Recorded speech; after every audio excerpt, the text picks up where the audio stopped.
ત્રણ સંતાનોની માતાને પ્રેમ થઈ ગયો પોતાના જ દીકરાના મિત્ર સાથે અને તેનો અંજામ આવ્યો કે પ્રેમીએ જ ગળું દબાવીને તેની હત્યા કરી નાખી।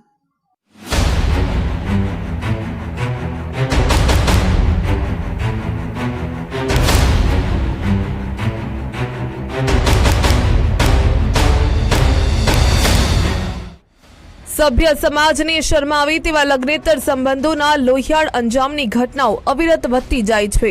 ક્યારેક મહિલાઓ પતિને મોતને ઘાટ ઉતારે છે તો ક્યારેક પુરુષો મહિલાઓના બ્લેકમેલિંગ અને ધમકીઓથી કંટાળીને પ્રેમિકાની હત્યા કરી નાખે છે। જામનગરના રહેણાંક વિસ્તાર ડિફેન્સ કોલોનીમાં મહિલાની હત્યાનો આવો જ એક બનાવ સામે આવ્યો। 40 વર્ષીય પરપ્રાંતીય મહિલાને ગળે ટૂંપો આપીને ઘરમાં બોલાવી હત્યા નિપજાવી। મૃતકના પુત્રના જ ખાસ મિત્રએ મહિલાની ક્રૂરતાથી હત્યા કરી। મૂળ ઉત્તર પ્રદેશના મથુરાના વતની રિંકી દેવી ગત 23 માર્ચે ગુમ થયા હતા, જેમની લાશ વિજય ઓડિચના કાકાના બંધ મકાનમાંથી મળી। મૃતક રિંકી દેવીના પતિનું 2021માં અવસાન થયું હતું। મૃતક 3 સંતાનો સાથે મજૂરી કરીને ગુજરાન ચલાવતા હતા। પુત્ર રોહિત યાદવનો મિત્ર વિજય ઘરે લાંબા સમયથી અવરજવર ધરાવતો હતો। રિંકી દેવી વિજયની પાસે વારંવાર પૈસાની માંગણી કરતી હતી। મૃતક બ્લેકમેલિંગ કરી પોલીસ ફરિયાદ કરવાની ધમકી આપતી હતી। આ ચોંકાવનારા કેસમાં સૌથી કરુણ પાસું એ છે કે રિંકીની હત્યા કર્યા બાદ આરોપી વિજયે મૃતદેહને ઘરમાં જ સંતાડી દીધો હતો। તે રિંકીના પુત્ર રોહિતની સાથે રહીને માતાને શોધવામાં મદદ કરવાનું નાટક પણ કરતો રહ્યો, જેથી તેના પર કોઈને શંકા ન જાય। જો કે મૃતકના ઘરની પાછળની શેરીમાં આવેલા વિજય ઓડિચના કાકાના બંધ મકાનમાંથી વહેલી સવારે દુર્ગંધ આવતા મામલો પોલીસ સ્ટેશન સુધી પહોંચ્યો અને પોલીસની તપાસ દરમિયાન એક કોથળામાંથી રિંકી દેવીનો સંતાડી રાખેલો મૃતદેહ મળી આવ્યો।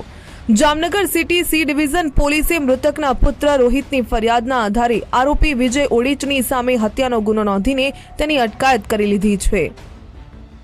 એમના નજીકમાં જે રહેતા વ્યક્તિ જે આ કામના આરોપી છે, જેનું નામ છે વિજય વિઠ્ઠલભાઈ ઓડિચ, તેની સાથે એમના આડા સંબંધના કારણે કોઈ પૈસાની માંગણીના ધ્યાને આવતા આ આરોપી વિજય વિઠ્ઠલભાઈ ઓડિચ દ્વારા આ કામના જે મરણ જનાર છે એ મહિલાને ગળું દબાવી અને ગળા અને ફાંસો આપી એ દરમિયાન કરી અને એનું મૃત્યુ નિપજાવેલું છે। જે અનુસંધાને Jamnagar city C division police સ્ટેશનમાં ભારતીય ન્યાય સંહિતાની કલમ 103(1) મુજબ ગુનો દાખલ કરવામાં આવેલો છે અને જે આ કામના આરોપી છે વિજય ઓડિચ એને હાલ હસ્તગત કરી અને આગળની તપાસની કાર્યવાહી ચાલુ કરવામાં આવી છે। જામનગર પોલીસની આકરી પૂછપરછમાં આરોપીએ કેવી રીતે અને કેવા સંજોગોમાં હત્યાને અંજામ આપ્યો એ પણ આગામી દિવસોમાં ખુલાસા થશે। જો કે આરોપી વિજયના ચહેરા પર જાણે કંઈ બન્યું ન હોય તેમ સહેજ પણ પસ્તાવો જોવા મળતો ન હતો। મૃતક મહિલા હત્યારા વિજયને રાખડી બાંધતી હતી। મૃતક રિંકી દેવીના મોટા પુત્ર રોહિતે માતાના હત્યારાને કાયદાની રાહે ફાંસી જેવી કડક સજા મળે તેવી માંગણી કરી।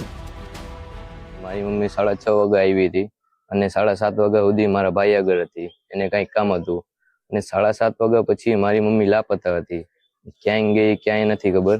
અને અમે 10 વાગ્યા પછી હું દુકાનેથી આવ્યો હતો, એના પછી મેં ટ્રાય કરી હતી ગોતવાની, એની સહેલીઓના ઘરે બધી જગ્યાએ, રેલવે સ્ટેશન, બસ સ્ટેશન, અસ્પતાલ ને બધી જગ્યાએ ગોતવા નીકળ્યો હતો અને ગોતવા માટે આ ભાઈ ભેગો જ હતો। આનું નામ વિજયભાઈ વિઠ્ઠલભાઈ ઓડિચ છે અને આ ડિફેન્સ કોલોનીમાં જ રહી, અમારી પાછળ ગલીમાં।